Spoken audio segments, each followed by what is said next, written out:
Castle Goring, from Mickey Aurora, and from me.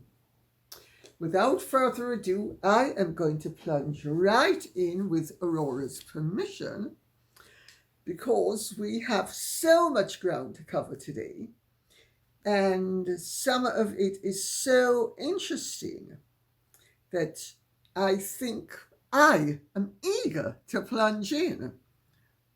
Sharon Bennett says, the pomp and circumstance with Trump was stunning. Melania and Catherine looked stunning, both of them. And I'm reading out another representative comment. Caroline Vandries says, it was so beautiful to see the royals with President Trump. Mrs. Trump's style and the Princess of Wales is similar. Actually, I think both of them are very classical, but I think that actually Melania Trump is more cutting edge than Catherine, which is as it ought to be, because she is a first lady. Catherine is a queen in waiting.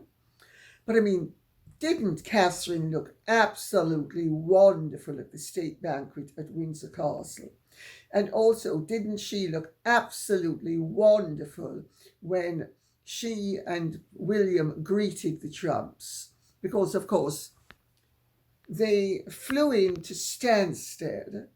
They were then taken to Winfield House, which is the American ambassador's residence in Regent's Park. I know it rather well. I used to go to parties there quite a lot in the 70s, 80s, 90s. Not so much now. Haven't been asked for a while. But Barbara Hutton gave Winfield House when her marriage to Count von Reventlow collapsed. She gave it to the American state so that it could be used as the American ambassador's residence. It's beautiful, I have to tell you. It's really gorgeous.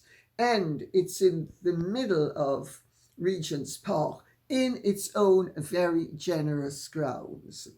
So President and Mrs. Trump went from there to Windsor, where they were received by the Prince and Princess of Wales, and then effectively handed over to the King, and ultimately, of course, to the Queen as well, while President Trump and the King inspected the guards of honour.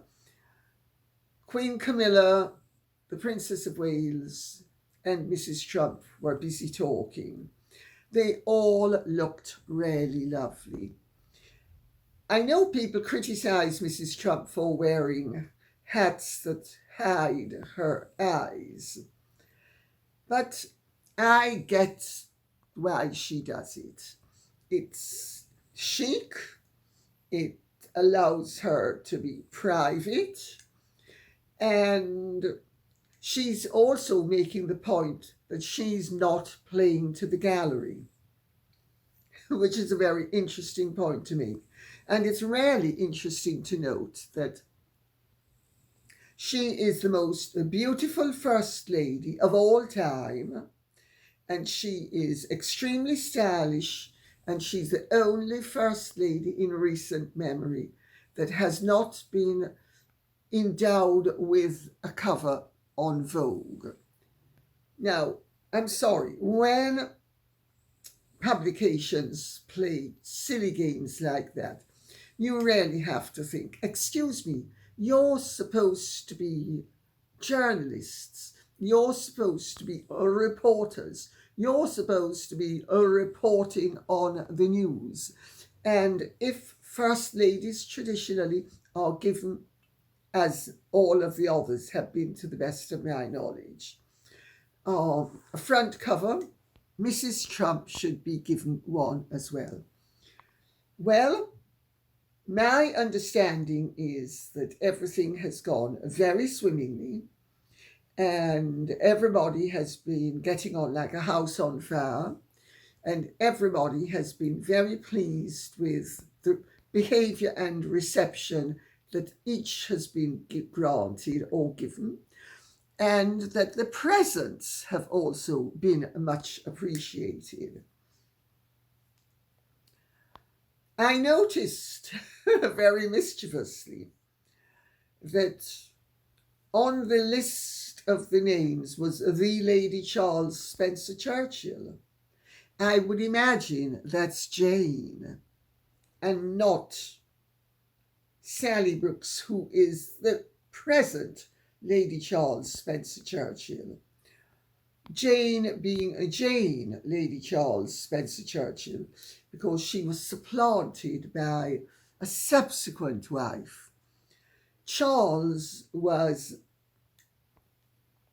the younger brother of my dear friend, Lady Sarah Spencer Churchill, who lived in Jamaica. And Charles was really a bit of a twat. It's got to be said, really. Oh, I like his first wife. Jane, I'm not so crazy about, but I loved her sister Melissa Wyndham. And her brother, I think he ran either Christie's or Sotheby's. I forget which one now. I think it was Sotheby's. Henry Wyndham. But her sister Melissa was absolute heaven on earth. Anyway, the whole thing has been beautifully done. Everybody has been very happy. And I noticed, though, that a lot of the mainstream media are going crazy.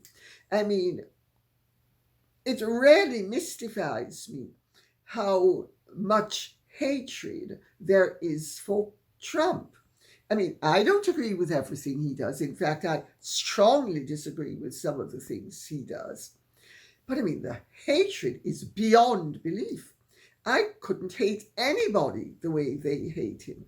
And the way that some of the mainstream media just behave, it's just astonishing. But let us see what happens, because the King, the Queen, the Prince and Princess of Wales are on a massive charm offensive.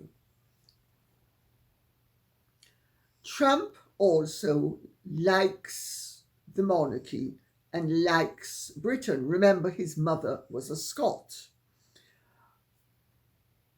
Any progress made on any front is not going to be because of David Lammy or Keir Starmer or any of that lot. It will be purely because of the royal family.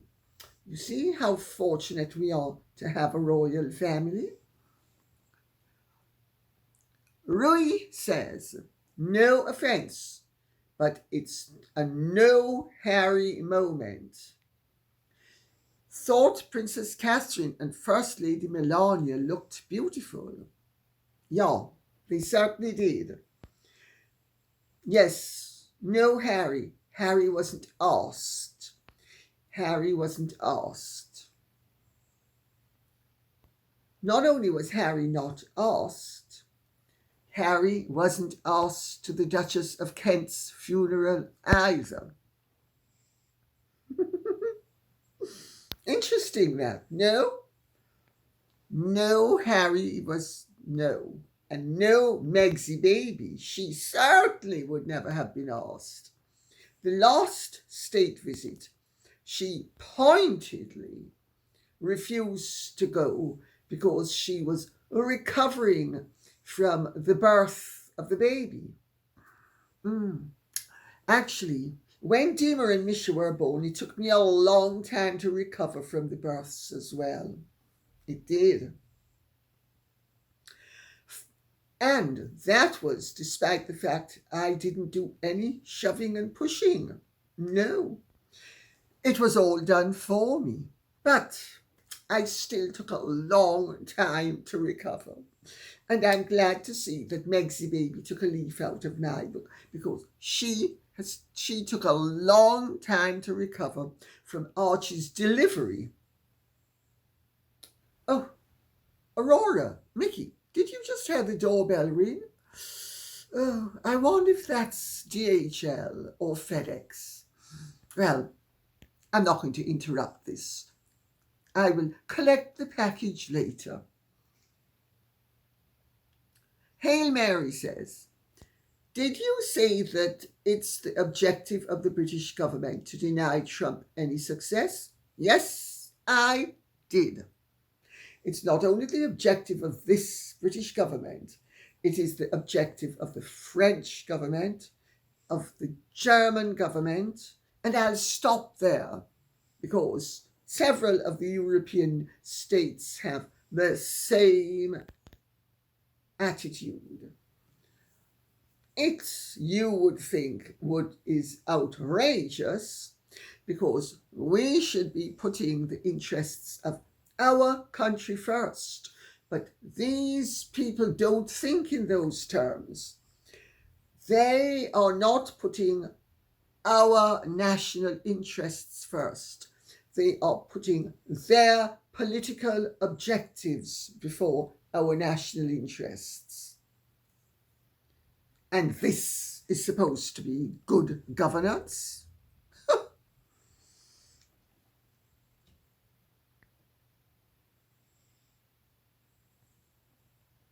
Pigs really do fly.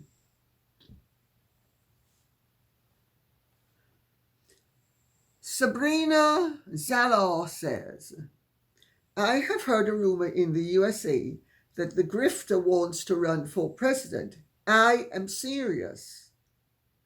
Sabrina Zalor, I don't know which grifter you are referring to, because I remember that Bob Simmons called both Harry and Meghan grifters. So I'm not sure whether you're referring to Harry or Meghan. Well, of course, Harry can't run for president because Harry was not born in the United States of America. Although, of course, if things were massaged properly, who knows? They might be able to come up with the paperwork. I'm joking, by the way, because even they wouldn't have the nerve to falsify that document. So I suppose you're referring to Meghan. It's in my book, Meghan and Harry, the Real Story, and then the subsequent edition from last year, Persecutors or Victims. She said if Trump and Reagan could be president, she saw no reason why she couldn't. But I'm going to let you into a little secret. Bongo, bongo drums have been beating, and they have been telling me some very interesting things. Wonderful tunes. Meghan, I am told, has confided in people over a period of time that not only does she have the ambition to be the President of the United States, but that it has been predicted to her that she is going to be a head of state. There is a big difference between Meghan being elected as President of the United States and it being predicted that she is going to be a head of state. It's going to, I mean, you have to laugh, evidently. And does she believe this? Who knows what she believes? Because she, in my opinion, she's crazy enough to believe anything.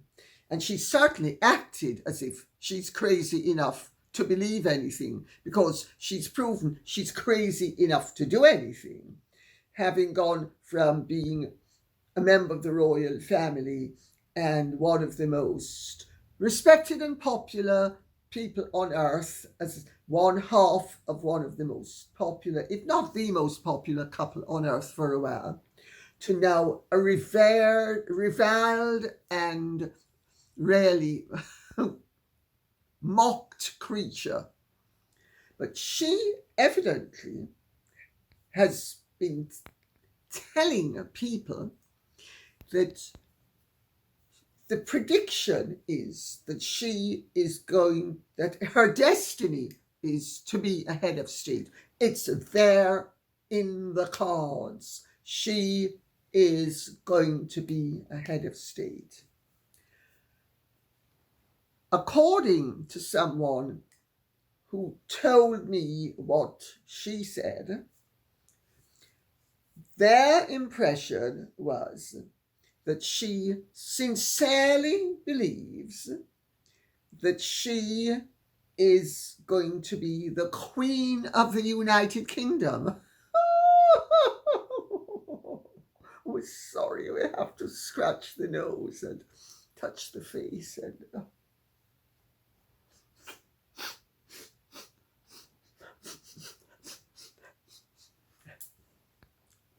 She's going to be the Queen of the United Kingdom. It's been predicted. Evidently, the stars are all aligned for this. It's a fact that's going to happen. Of course, Harry is used to the fact that Meghan is now his mother, Markle, and Harry is used to the fact that his mother believed in fortune tellers and consulted them constantly, as indeed did Sarah York. Still does, I gather.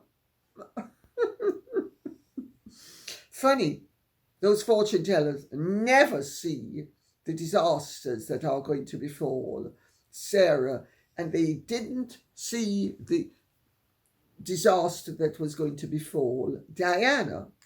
But evidently it's a done deal. It's just a matter of it happening.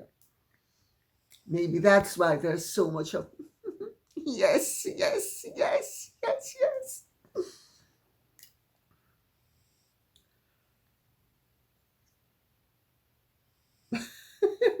What can you say? What can you say? Stranger things have happened, but I sincerely hope this one doesn't happen. Because if Meghan thinks she's going to become Queen of the United Kingdom, she doesn't understand you can't be Queen of a republic. Yeah, she can be President of the United States if people are dumb enough to vote for her, and I don't think they are. Her day has passed. I'm not saying that for a short while she didn't have a slight possibility when she was very popular and etc. I don't think that it was ever going to be likely, but there was the remotest possibility. Now,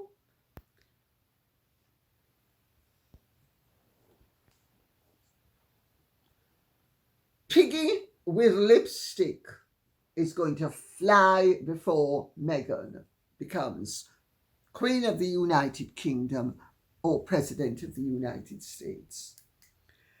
But Sabrina Zallar, if the rumors are out there, who do you think is stoking those fires?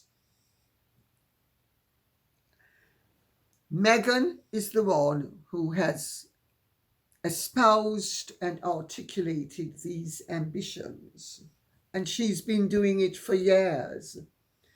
It does slightly, once you realize that she clearly on some level believes it, or hopes it's going to happen.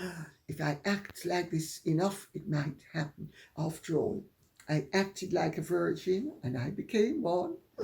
I acted like a success and I became one. I acted like I was in love with Harry and I became a duchess.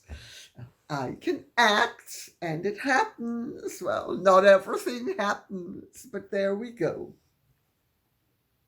Rhea Johnson says, have asked you this before. Can you comment? Why isn't Harry being required to register as a foreign agent in the US? Still using Crown diplomatic papers? All members of reigning royal families, I've said this before and I'm going to say it again, they travel on special documents.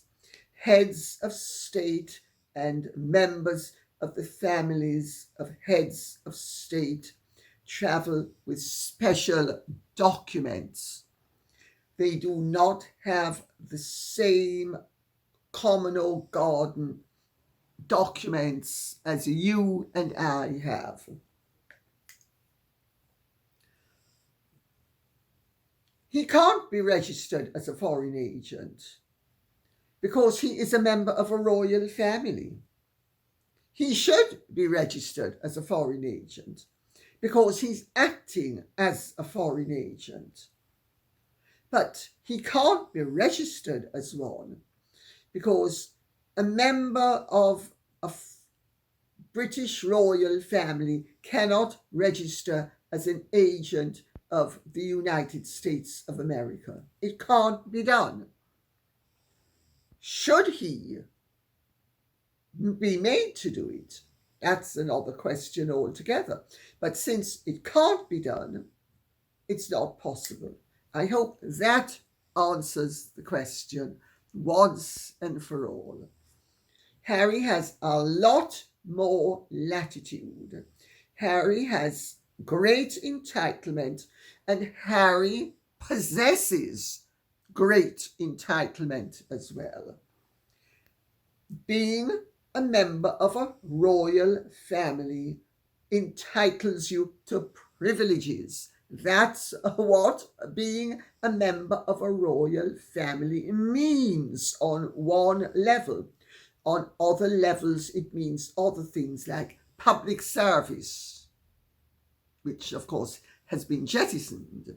But what's not been jettisoned is the fact that he is a member of a royal family and has the documentation to travel accordingly. I hope that clears it up once and for all.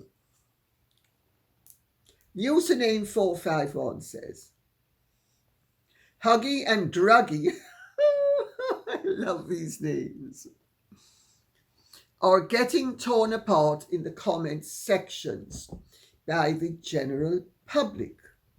The interview with The Guardian erased any PR wins from last week. His conscience is clear, and he did not wash his dirty linen in public. Yea, right. Journalists that trumpeted reconciliation look like fools and are also being called out. Well, you know, they say a week is a long time in politics. Well, Harry has a political role, and he's proven that a week is a long time in politics. He has also proven to his family that he is intrinsically unreliable and untrustworthy. And even though he knew a condition of being received by his father was that the meeting would remain totally commentless and confidential, Harry has leaked like a sieve. He has given interviews that have made it clear that on the one hand he's absolutely thrilled, and on the other hand he's totally upset. The consistency is quite wonderful, isn't it? And yes, He told The Guardian he has no regrets. He was simply addressing misconceptions that needed to be corrected. And he wasn't washing his dirty linen in public. Oh no. His stepmother is an absolute conniving cow of the highest order. And he's certainly not retracting any of that. At least he didn't say that she is a racist.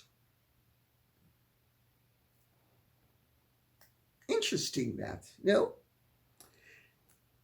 But you say that the journalists who have trumpeted this supposed reconciliation look like fools? They don't care. Many journalists are shameless. As far as they're concerned, yesterday's news wraps today's fish. There doesn't have to be consistency. They can say today the sun rose in the west and set in the east, and tomorrow they'll say the sun rises in the east and sets in the west. And they expect you to accept their word on each occasion as if it were gospel. This is the price we pay for a free press, and we should be happy to pay this price. Inconsistency is desirable. I think it's T.S. Eliot who said, consistency is the hobgoblin of fools. Well, I've never agreed with that, by the way. But certainly in this instance, the fact of the matter is inconsistency from the press is indicative of a healthy, robust, free press. If they are free to change the story on a daily basis, that is good. Why is it good? Because it means that A, they are not being put into straitjackets and they are not being forced into narratives. B, that it gives us an opportunity to think for ourselves. We should be thinking for ourselves. We should be noticing. Last week Harry was a hero, this week he's a jerk. Well, to some of us, nothing's changed, except he was never a hero. Kathy Newton says, why does the public need to be alerted when Harry and or his family visit Charles? It is a family situation. Both sides need to keep their family meetings private. I'm sure members of the royal family visit each other all the time, and the public is not informed. Thank you very much for that, Kathy Newton.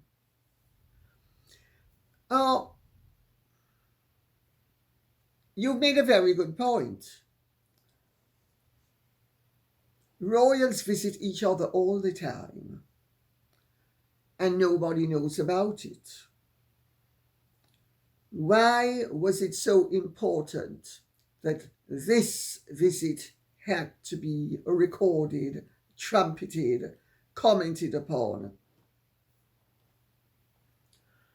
Well, there are several reasons why. The first is Harry needs the publicity. What Harry did was basically a blitzkrieg. He was in Britain for 4 days, blitzkrieging.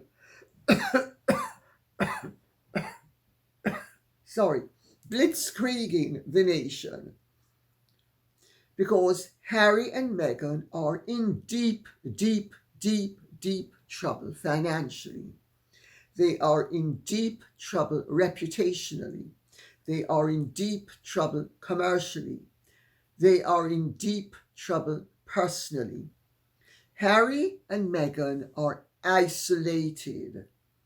No one in either of their families, with the exception of Doria, has any real connection with them now.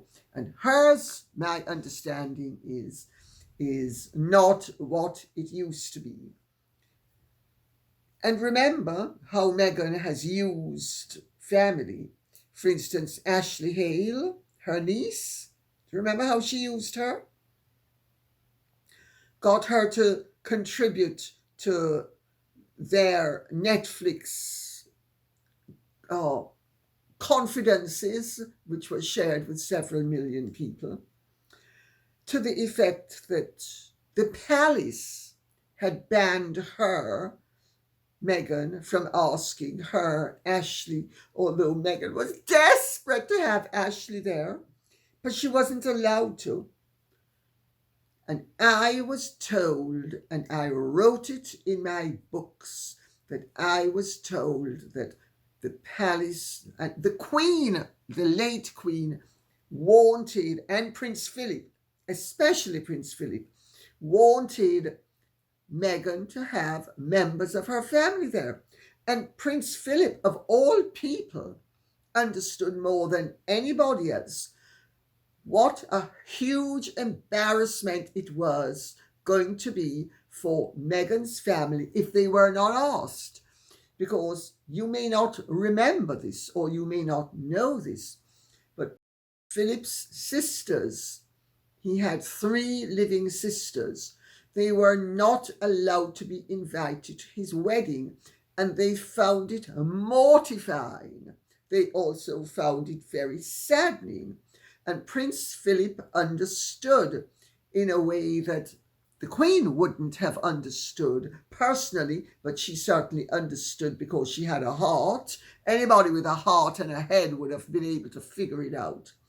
That if you're getting married into the most famous family on earth and you're having a wedding that's costing £30 million and the world's eyes are going to be on you, it is going to be beyond mortifying for your family to be excluded. And Meghan excluded the whole of her family. The fact of the matter is, Meghan's behavior shows that she has a great deal of malice and hostility and total lack of care and regard for the feelings of her family. And so is it any surprise that as Iago has dropped poison in Othello's air to get rid of Desdemona, that Harry has ended up assuming Meghan's failings? One could actually say vices, because they really are vices.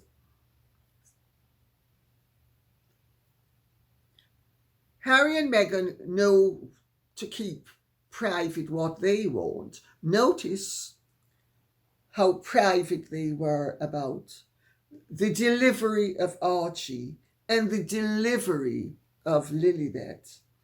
And notice how measured they have been in proving to the world that Meghan popped those 2 babies out.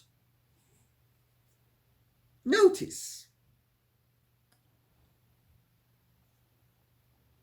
They keep private what they want, and I should say not private, they keep concealed and hidden what they want. And as for the rest, they know how to use privacy very publicly. And the fact of the matter is that meeting took place the way it did because my understanding is the king didn't want Harry around for more than a very limited period of time. Nor did the Queen, nor did anybody else. To a large extent, that meeting was, from Harry's point of view, for show, and from Charles's point of view, because he is a very believing person and he is very spiritual, and he does believe that we are going on to something else and that he needs to really conduct himself as the Supreme Governor of the Church of England ought to. So just in case something should happen, he did the right thing and made sure everybody knew about it, but also made sure that everybody knew about it in such a way that although it was very predictable that Harry and Meghan and their team and much of the mainstream media was going to be presenting this as if it was a great victory, it was only a matter of time before the world woke up to the fact that Paris reigns supreme yet again. And on that note, I will say thank you very much for listening. I hope this has been of some interest to you. If it has, please keep the questions and comments coming in so I will know what you would like us to be speaking about. And please remember to press the notification bell. I think it's, I keep on forgetting now.